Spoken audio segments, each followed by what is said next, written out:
Olá, primeiramente bem-vindos a todos que estão assistindo a esse vídeo do canal Leg Audiobooks. O título do livro de hoje é Pense e Enriqueça. Autor: Napoleão Hill. Essa é somente a primeira parte. O total de partes do livro são 15. Para que você assista às demais partes, entre na playlist da descrição do vídeo ou no card no canto superior direito da tela. Peço por gentileza que, se gostarem desse vídeo, curta e compartilhe com seus amigos. Inscreva-se no canal para mais livros sendo lidos assim como esse. Obrigado e tenha uma boa leitura. As palavras do editor. Um dos livros mais poderosos do mundo encontra-se em suas mãos. Fornece-lhe um plano testado que torna os homens ricos. Ensina-lhe exatamente como usá-lo e inicie agora mesmo. O que é que faz que um homem vá para frente toda a sua vida, realizando, ganhando, multiplicando sua riqueza e felicidade, enquanto o outro nem sequer começa? O que é que dá a um homem grande poder pessoal, enquanto o outro permanece ineficaz?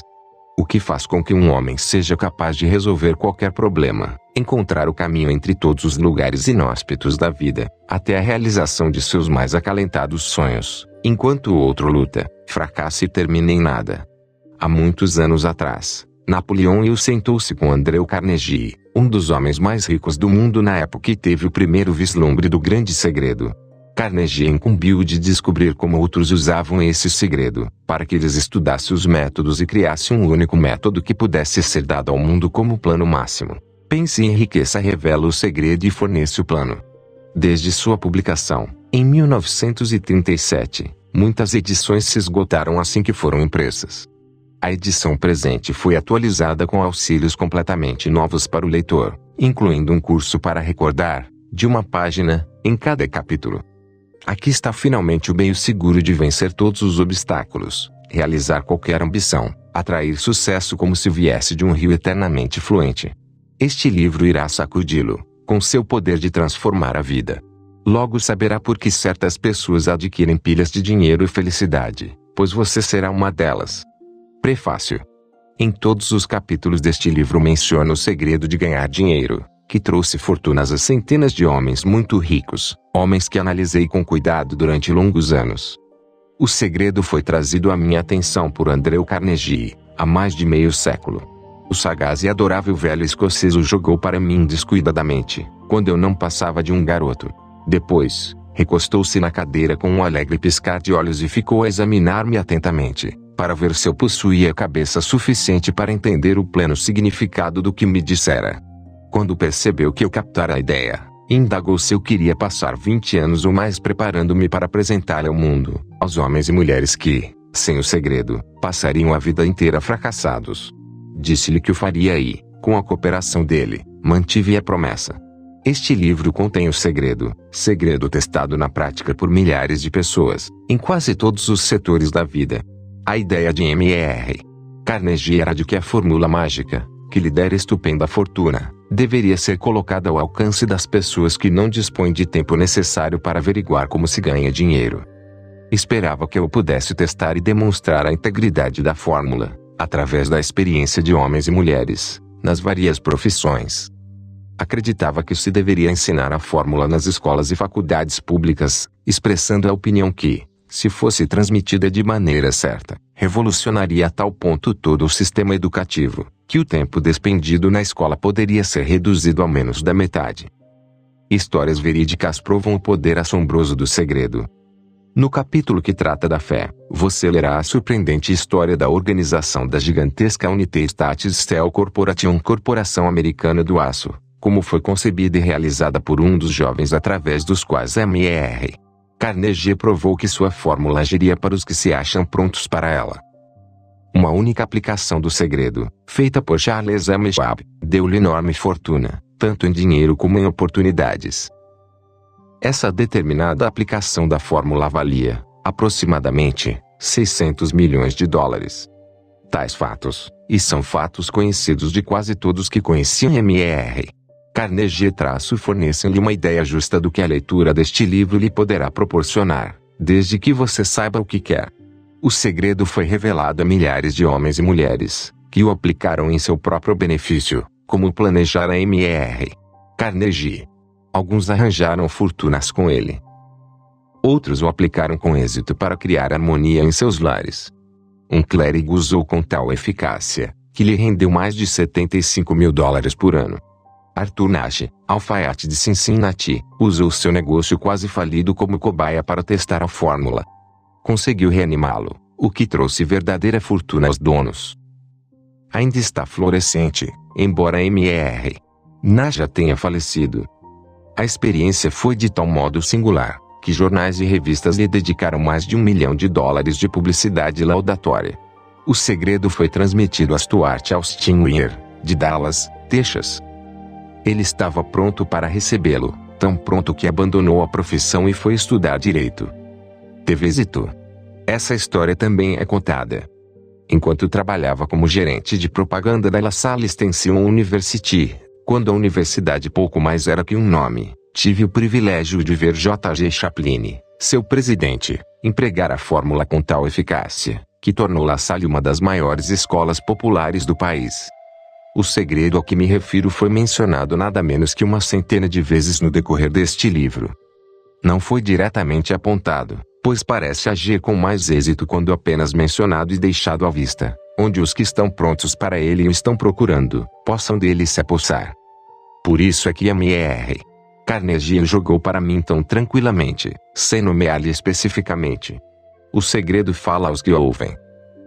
Se você estiver pronto para pô-lo em uso, reconhecerá o segredo pelo menos uma vez em cada capítulo.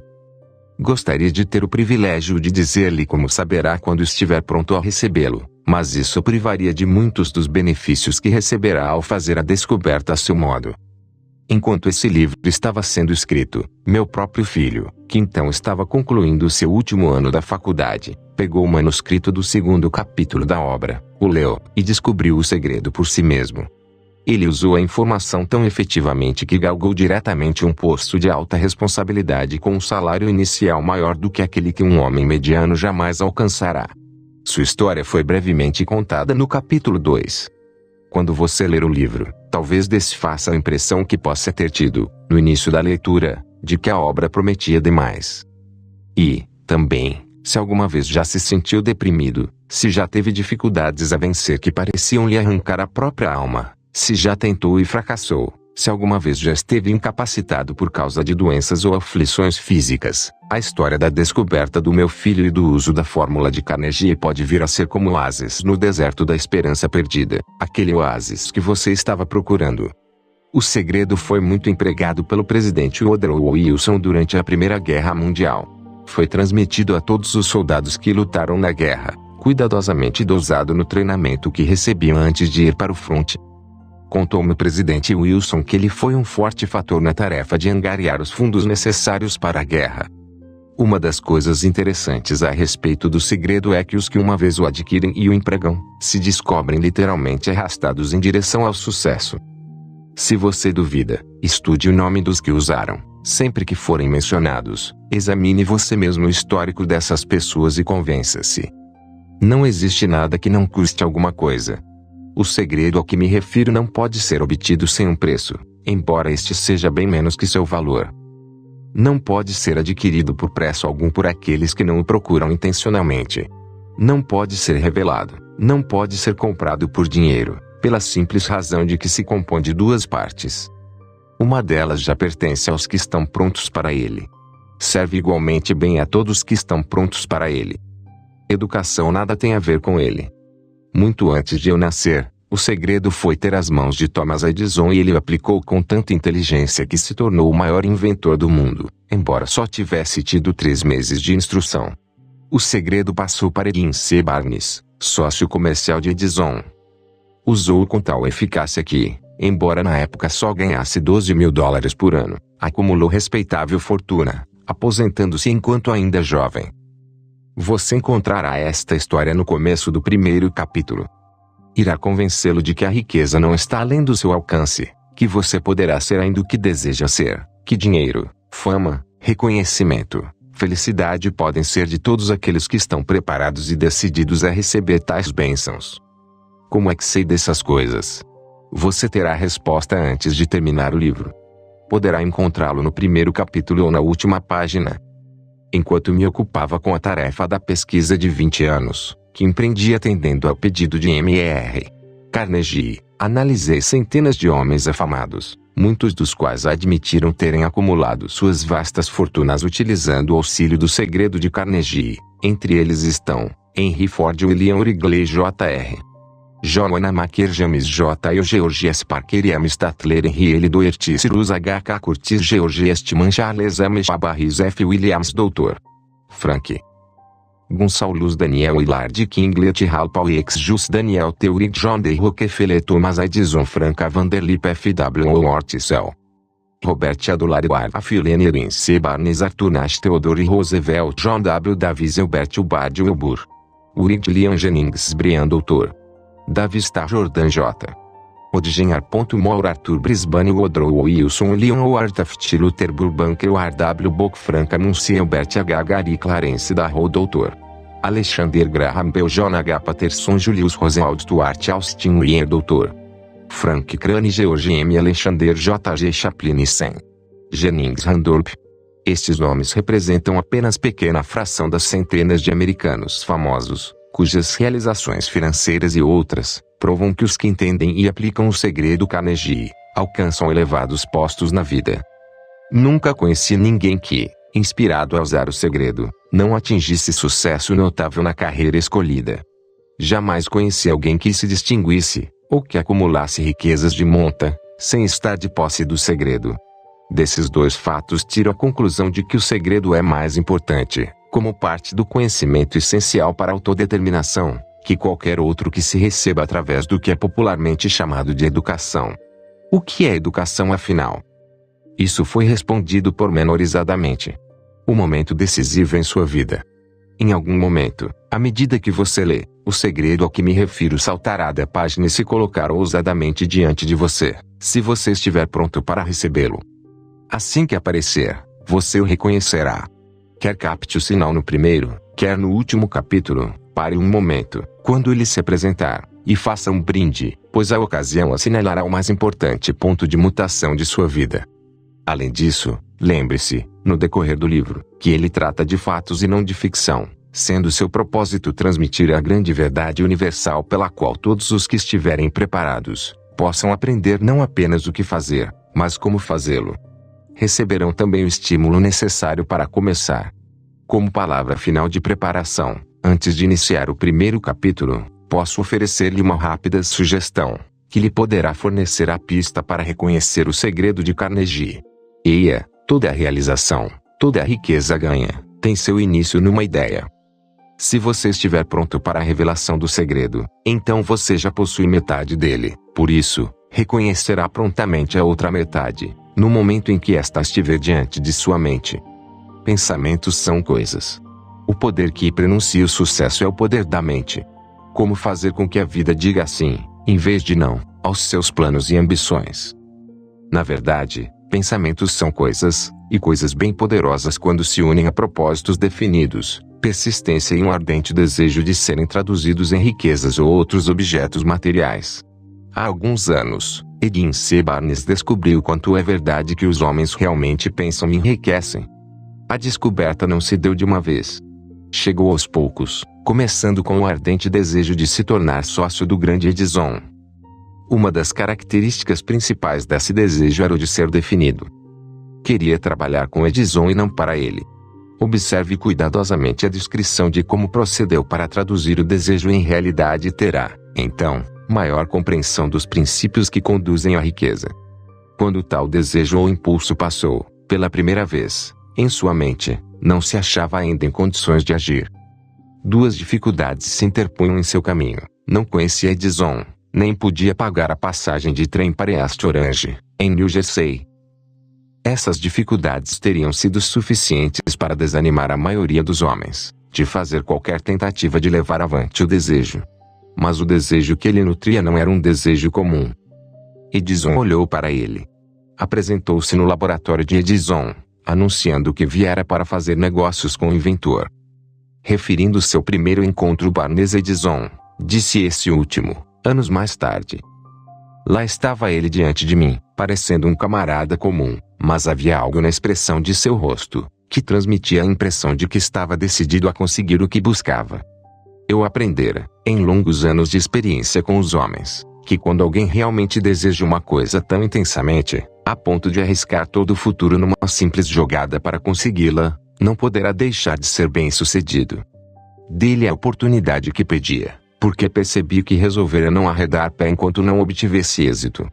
Acontecimentos subsequentes comprovaram que não houvera erro. Não podia ter sido a aparência do jovem que lhe garantira a oportunidade no escritório de Edison, pois essa era contra ele. O que contou foi o que ele pensava. Barnes não conseguiu ser sócio de Edison na primeira entrevista. O que conseguiu foi a oportunidade de trabalhar nos estabelecimentos de Edison, por um salário bastante insignificante. Passaram-se meses. Aparentemente, nada acontecia que aproximasse o ambicionado objetivo que Barnes se impusera como seu principal propósito absoluto. Mas, algo de importante acontecia na mente de Barnes. Intensificava, constantemente, seu desejo de tornar-se sócio de Edison. Psicólogos acertaram ao dizer que quando alguém está realmente pronto para alguma coisa, essa coisa não deixa de aparecer. Barnes estava pronto para uma sociedade comercial com Edison. Além disso, estava decidido a perseverar nisso até obter o que procurava. Não dizia a si mesmo: bem, o que adianta? Acho que vou mudar de ideia e tentar um emprego de vendedor. O que dizia era: vim aqui para fazer negócios com Edison e atingirei a meta, mesmo que leve o resto de minha vida. E estava mesmo decidido. Que história diferente teriam os homens para contar se adotassem um propósito definido e permanecessem firmes nele até vê-lo transformado em ardente obsessão. Talvez o jovem Barnes não soubesse na época, mas sua determinação férrea, a persistência em apoiar-se num simples desejo, estavam destinados a vencer qualquer oposição e trazer-lhe a oportunidade que procurava. A oportunidade veio pela porta dos fundos. Quando chegou a oportunidade, apareceu de forma diferente e de uma direção diferente da que Barnes esperava. Este é um dos truques da oportunidade.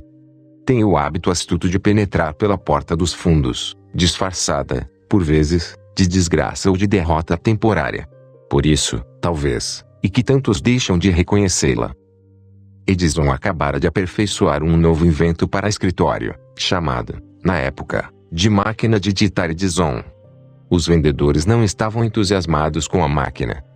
Não acreditavam poder vendê-la sem grande esforço. Barnes sabia que poderia vender a máquina, sugerindo a ele, que imediatamente lhe deu a chance. Conseguiu vendê-la, e tão satisfatoriamente, que Edison lhe deu um contrato de distribuição e vendas de âmbito nacional. Dessa sociedade comercial nasceu a riqueza, em dinheiro, de Barnes, mas ele fez algo infinitamente maior. Provou que se pode, realmente, pensar em enriquecer. Quanto de dinheiro lhe valeu seu desejo original, não posso saber. Talvez lhe trouxesse 2 ou 3 milhões de dólares, mas a quantia, seja qual for, torna-se insignificante comparada à qualidade maior que adquiriu, através do conhecimento de que um impulso intangível de pensamento pode ser transformado em prêmios materiais, aplicando-se os princípios conhecidos. Barnes literalmente pensou numa sociedade com o grande Edison. Pensou numa fortuna. Nada tinha para começar, exceto a capacidade de saber o que queria e a determinação de persistir no desejo até realizá-lo. O homem que desistiu cedo demais. Uma das causas de fracasso mais comuns é o hábito de desistir, quando se é acometido de derrota temporária. Todos são culpados desse erro, numa ou noutra ocasião.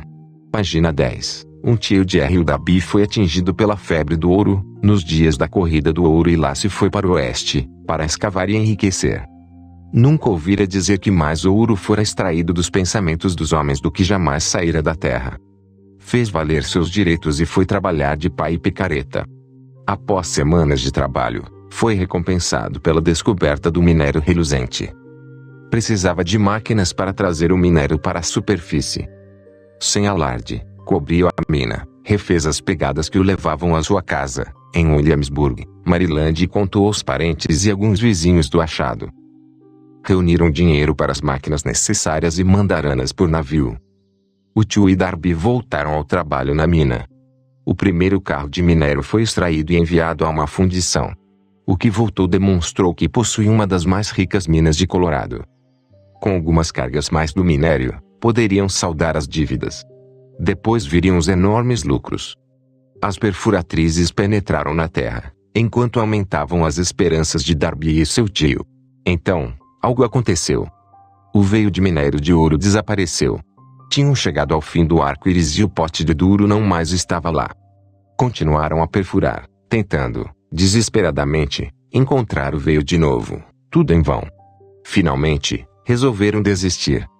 Venderam a maquinaria a um negociante de ferro velho, por algumas centenas de dólares e levaram o trem de volta. O dono do ferro velho chamou um engenheiro de minas, para que examinasse a mina e fizesse uns cálculos. O engenheiro concluiu que o projeto falhara porque os donos não estavam habituados às linhas falhas. Seus cálculos mostraram que o veio seria encontrado a apenas 1 metro de onde os Darby tinham parado de perfurar. Foi exatamente onde o encontraram. O homem do ferro velho retirou milhões de dólares em minério da mina, porque foi suficientemente esperto para procurar o conselho de um perito, antes de desistir. Sucesso é um passo além da derrota. Longo tempo depois, Darby recuperou a perda, com grande margem, quando fez a descoberta de que o desejo pode transformar-se em ouro. A descoberta teve lugar depois que entrou no ramo de vendas de seguros de vida. Lembrando-se de que perdera enorme fortuna por ter parado a 3 passos do ouro, Darby lucrou com experiência, em seu trabalho, pelo método simples de dizer a si mesmo: parei a 3 passos do ouro, mas jamais pararei porque os homens me dizem não, ao meu pedido de que comprem seguro de vida. Darby tornou-se parte de um pequeno grupo de homens que vendem, anualmente, mais de $1 milhão. Deve sua persistência à ação que aprendeu com sua desistência no ramo da mineração do ouro. Antes que o sucesso chegue na vida de qualquer homem, ele encontrará, com certeza, muitas derrotas temporárias e, talvez, algum fracasso. Quando a derrota alcança o homem, a coisa mais fácil e lógica a fazer é desistir. É o que faz exatamente a maioria das pessoas. Mais de 5.000 dos homens de maior sucesso que este país jamais teve, contaram ao autor que seu maior êxito chegou justamente a um passo além do ponto em que a derrota os alcançara. O fracasso é um malandro com aguçado senso de ironia e astúcia. Sente grande prazer em derrotar a pessoa, quando o êxito está quase ao seu alcance. A criança que dominou o homem. Pouco depois que Darby se formou na escola dos golpes duros, decidindo aproveitar a experiência que tivera no ramo da mineração do ouro, teve a sorte de estar presente numa ocasião que lhe demonstrou que um não precisa, necessariamente, significar não. Uma tarde, ajudava o tio a moer trigo num moinho antigo. O tio dirigia uma grande fazenda, em que viviam alguns colonos de cor, partilhando a colheita. Silenciosamente, abriu-se a porta e uma criança de cor, pequena, filha de um dos arrendatários, entrou, parando ao lado da porta. O tio ergueu os olhos, e, vendo a criança, berrou-lhe, asperamente: "O que é que você quer?" Medrosa, a criança respondeu: "Mamãe dizeu para mandar 50 centavos para ela." "Não o farei", retorquiu o tio, "e agora corra para casa." "Sim, senhor", disse a menina, mas não se moveu embora. Ao erguer os olhos, deparou com ela no mesmo lugar, gritou-lhe: "Já lhe disse que fosse para casa. Agora vá, senão vou bater em você." "Sim, senhor", respondeu a criança, mas não se mexeu. O tio largou um saco de farinha que ia despejar no funil, apanhou um bastão do barril e se dirigiu à criança com uma expressão que indicava barulho. Darby conteve a respiração. Estava certo de que testemunharia uma violência. Sabia que o tio tinha um temperamento feroz. Quando este chegou ao lugar em que estava a menina, ela deu um passo à frente, rapidamente, olhou-o nos olhos e gritou no tom mais alto de sua voz aguda: "Minha mãe tem de ter os 50 centavos." O tio parou, olhou-a por um momento, depois colocou o pau no chão, e, tirando do bolso $0,5, deu à criança. Esta pegou o dinheiro e se afastou, devagar, em direção à porta, sem tirar os olhos, por um minuto sequer, do homem que acabara de dominar. Depois que ela se foi, o tio se sentou numa caixa e ficou a olhar pela janela, para o espaço, por mais de 10 minutos. Refletia, horrorizada, sobre a surra que levara. Darby também raciocinava. Fora a primeira vez, em toda a sua experiência, que vira uma criança de cor dominar uma pessoa adulta branca. Como fizera? O que sucedera ao tio que o fizera perder a ferocidade e se tornar dócil como um cordeiro? Que estranho poder usar a criança, que a tornara dona da situação. Estas e outras perguntas semelhantes passavam pela mente de Darby, mas ele só encontraria a resposta anos mais tarde, quando me contou a história. E, coisa estranha, essa experiência em comum foi contada ao autor no Velho Moinho, no próprio local em que o tio sofrera a derrota. O sim por trás do não. Enquanto estávamos naquele velho moinho poeirento, Darby repetiu a história da estranha conquista e terminou, indagando: qual a conclusão que tira disso? Que estranho poder usou a criança, a ponto de conseguir vencer tão completamente meu tio? A resposta será encontrada nos princípios descritos neste livro. É uma resposta total e completa. Contém pormenores e instruções suficientes para permitir a qualquer um entender e aplicar a mesma força na qual a criança tropeçou acidentalmente. Conserve a mente alerta e observará exatamente o estranho poder que veio salvar a menina. Terá um vislumbre desse poder no capítulo seguinte. Algures, neste livro, encontrar a ideia que aguçara seus poderes receptivos, colocando, sob suas ordens, em seu próprio benefício, o mesmo poder irresistível. A percepção de tal poder pode chegar-lhe no primeiro capítulo, ou perpassar-lhe a mente em algum dos subsequentes.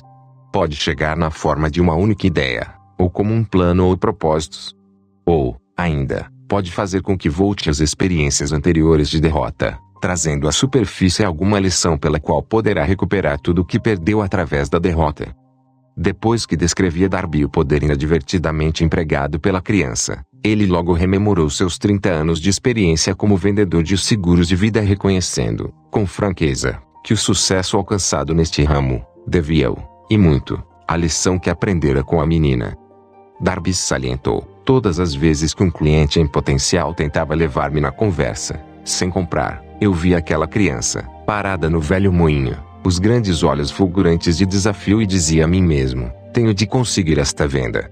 A melhor parte das vendas se processou depois que as pessoas diziam não. Recordou, também, o erro que cometera, ao recuar apenas 3 passos do ouro. Mas, afirmou, aquela experiência não passou de uma benção disfarçada. Ensinou-me a continuar continuando, por mais duro que fosse, lição essa que eu tinha de aprender, antes de poder ter êxito no que quer que fosse. As experiências de Darby eram bastante comuns e simples, mas continham a resposta aos desígnios da vida, portanto, eram-lhe tão importantes quanto a própria vida. Aproveitou as 2 experiências dramáticas porque as analisou, encontrando a lição que ensinavam. Mas o que acontece ao homem que não possui nem tempo, nem vontade de estudar o fracasso, em busca do conhecimento que pode conduzir ao sucesso? Onde e como aprenderá ele a arte de converter a derrota em trampolins para a oportunidade? Em resposta a essas perguntas é que este livro foi escrito. Com uma ideia sensata você alcançará sucesso.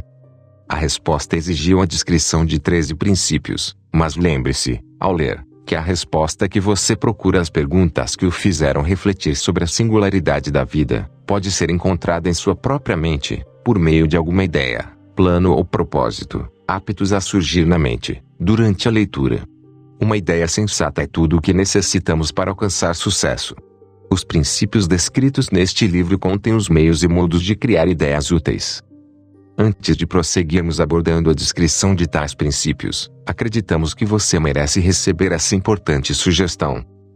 Quando as riquezas começam a vir, vêm com tal rapidez, em tal abundância, que a gente se pergunta onde se escondiam durante todos aqueles anos estéreis.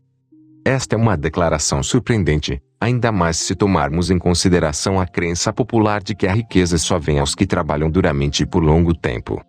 Quando você começar a pensar e a enriquecer, observará que a riqueza começa com um estado de espírito, com decisão e propósito, com trabalho pequeno e árduo. Você e todos os outros devem estar interessados em saber como se adquire o estado de espírito que atrai riquezas. Eu passei 25 anos pesquisando, porque também quis saber quão ricos os homens se tornam desse modo. Observe atentamente. Assim que você dominar os princípios desta filosofia e começar a seguir as instruções para a aplicação daqueles princípios, seu estado financeiro começará a melhorar e tudo que você tocar começará a transformar-se numa vantagem em seu próprio benefício. Impossível. Absolutamente. Uma das principais fraquezas humanas é a familiaridade do homem comum com a palavra impossível. Sabe todas as regras que não dão certo. Sabe todas as coisas que não podem ser feitas. Este livro foi escrito para os que procuram as regras que tornam os outros bem-sucedidos e estão dispostos a arriscar tudo nessas regras. O sucesso chega àqueles que têm a consciência do sucesso. O fracasso vem aos que, com indiferença, se tornam cônscios do fracasso. O objetivo deste livro é ajudar aos que procuram aprender a arte de mudar suas atitudes, de fracasso consciente a sucesso consciente. Outra fraqueza, encontrada em gente demais, e o hábito de medir tudo e a todos, por suas próprias impressões e crenças.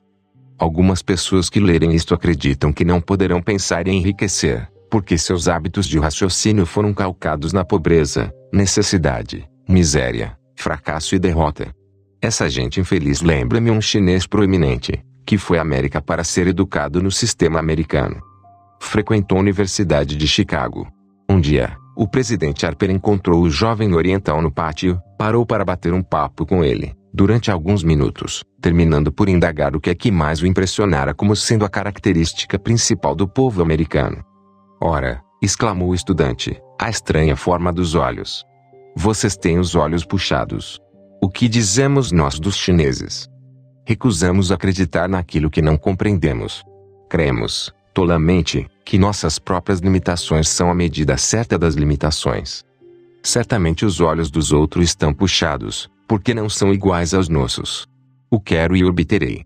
Quando Henry Ford decidiu produzir seu famoso motor V8, quis construir um motor com todos os 8 cilindros colocados num só bloco. Deu aos engenheiros as instruções necessárias para fazer um projeto da máquina. O desenho foi feito no papel, mas os engenheiros concordaram, unanimemente, em que era impossível engastar um motor de 8 cilindros numa só peça. Ford disse, façam-no de qualquer maneira. Mas, replicaram, é impossível. Página 16, continuem, ordenou Ford, e permaneçam no serviço até conseguirem, não importa quanto tempo leve. Os engenheiros continuaram. Nada mais lhe restava fazer senão permanecer no quadro da Ford. Passaram-se 6 meses e nada aconteceu. Outros 6 meses se passaram e ainda. Os engenheiros tentavam todos os planos concebíveis para executar as ordens, mas a coisa parecia fora de dúvida, impossível. No fim do ano, Ford conferenciou com os engenheiros, que novamente lhe informaram que não tinham encontrado jeito de executar-lhe as ordens. Vão em frente, teimou Ford. Quero e obterei. Prosseguiram, então, e, como por passe de mágica, o segredo foi descoberto. A determinação de Ford em ser a mais uma vez. Talvez esta história não tenha sido descrita com absoluta precisão, mas em resumo e no conteúdo, está correta. Tire suas deduções, você que quer pensar em enriquecer, do segredo dos milhões Ford. Se puder, não será preciso procurar muito. Henry Ford foi um sucesso, porque entendeu e aplicou os princípios do sucesso. Um deles é o desejo, o conhecimento do que se quer. Lembre-se da história de Ford enquanto leia e assinale as linhas nas quais o segredo de sua estupenda realização foi descrita. Se puder fazê-lo, se puder apontar o determinado grupo de princípios que tornaram Henry Ford rico, você poderá igualar-lhe os feitos, em quase qualquer dos ramos para os quais tem vocação. Um poeta percebeu a verdade. Quando Henley escreveu estas linhas proféticas, sou o dono do meu destino, capitão da minha alma, deveria ter nos informado que se somos donos do nosso destino e capitães da nossa alma é porque temos o poder de controlar nossos pensamentos. Deveria ter nos contado que nosso cérebro fica magnetizado pelos pensamentos dominantes que abrigamos na mente e que, por meios que não são familiares a nenhum homem, esses imãs atraem para nós as forças, pessoas, circunstâncias da vida que se harmonizam com a natureza dos nossos pensamentos dominantes. Deveria ter nos contado que, antes de podermos acumular riquezas em abundância, devemos imantar nossas mentes com um desejo intenso de riquezas. Devemos tornar-nos desejosos de dinheiro, até que esse desejo nos leve a criar planos definidos para adquiri-lo. Mas, sendo poeta e não filósofo, Henley contentou-se em declarar a grande verdade em forma poética, deixando aos que o seguiram a interpretação filosófica de suas linhas.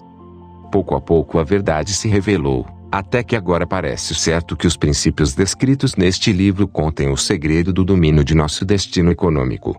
Um jovem compreende seu destino. Estamos prontos, agora, a examinar o primeiro destes princípios. Mantenha o espírito aberto e lembre-se, ao ler, de que não são invenção de ninguém em particular. Os princípios funcionaram para muitos. Você poderá empregá-los em seu próprio e duradouro benefício. Achará fácil e não difícil fazê-lo. Há alguns anos, fiz o discurso de formatura no Salem College, em Salem, na Virgínia Ocidental. Salientei o princípio descrito no capítulo seguinte, com tal intensidade, que um dos membros da classe de bacharelandos apropriou-se dele completamente, tornando-o parte de sua própria filosofia. O jovem se tornou deputado e fatura importante na administração Franklin D. Roosevelt. Escreveu-me uma carta, que tão claramente refletia sua opinião sobre o princípio esboçado no capítulo seguinte, que resolvi publicá-la, como introdução ao referido capítulo. Fornece uma ideia das compensações futuras. Meu caro Napoleão, minha tarefa, como membro do Congresso, tendo-me dado compreensão dos problemas de homens e mulheres, faz com que lhe escreva, para oferecer-lhe uma sugestão que poderá ser útil a milhares de pessoas dignas. Em 1922, quando fez o discurso de formatura no Salem College, era um dos bacharelandos. Naquele discurso, o Senhor implantou-me na mente a ideia que foi responsável pela oportunidade que tenho agora de servir ao povo de meu estado, e será responsável, em grande escala, por qualquer futuro sucesso que possa ter. Lembro-me, como se fosse ontem, da maravilhosa descrição do método pelo qual Henry Ford, com muito pouca instrução, sem um centavo, sem amigos influentes, se elevou a grandes alturas. Resolvi, então, antes mesmo de terminado o seu discurso, que lutaria por um lugar para mim, não importando as dificuldades que tivesse de vencer. Milhares de jovens terminarão os estudos este ano e dentro dos próximos anos. Cada um deles procurará exatamente tal mensagem de estímulo prático, como a que recebi do Senhor. Quererão saber para onde se dirigir, o que fazer para começar a vida. O Senhor poderá contar-lhes, porque já ajudou a resolver os problemas de tanta gente. Há milhares de pessoas na América, hoje em dia, que gostariam de saber como converter ideias em dinheiro, pessoas que têm de começar do nada, sem dinheiro e indenizar-se das perdas.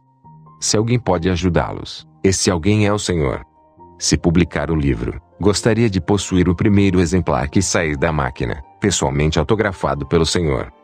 Com os melhores votos, creia-me cordialmente seu, Jennings Randolph. 35 anos depois de ter feito o discurso, tive o prazer de voltar ao Salem College em 1957 e fazer o discurso especial de despedida, por ocasião da formatura da turma. Foi-me então concedido o título de doutor honoris causa de literatura. Desde 1922, venho observando Jennings Randolph, que se elevou a diretor de uma das linhas aéreas mais importantes da nação, grande e inspirado orador e senador dos Estados Unidos, pela Virgínia Ocidental. Pontos a fixar. Tal qual Ian Barnes, um homem pode estar mal vestido e sem dinheiro, mas seu desejo ardente poderá trazer-lhe a oportunidade de sua vida. Quanto mais você trabalhar na direção certa, mais próximo estará do sucesso. Muita gente desiste quando o sucesso está a seu alcance. Deixam-no para que outros o arrebatem. Propósito é a pedra angular de qualquer realização, grande ou pequena. Um homem forte poderá ser derrotado por uma criança que tem o propósito. Mude seus hábitos de pensar sobre o significado de sua tarefa e conseguirá, muitas vezes, alcançar o aparentemente impossível. Como Henry Ford, você poderá transmitir aos outros sua fé e persistência e conseguir fazer bem o impossível. Tudo que a mente humana pode conceber e acreditar, poderá alcançar.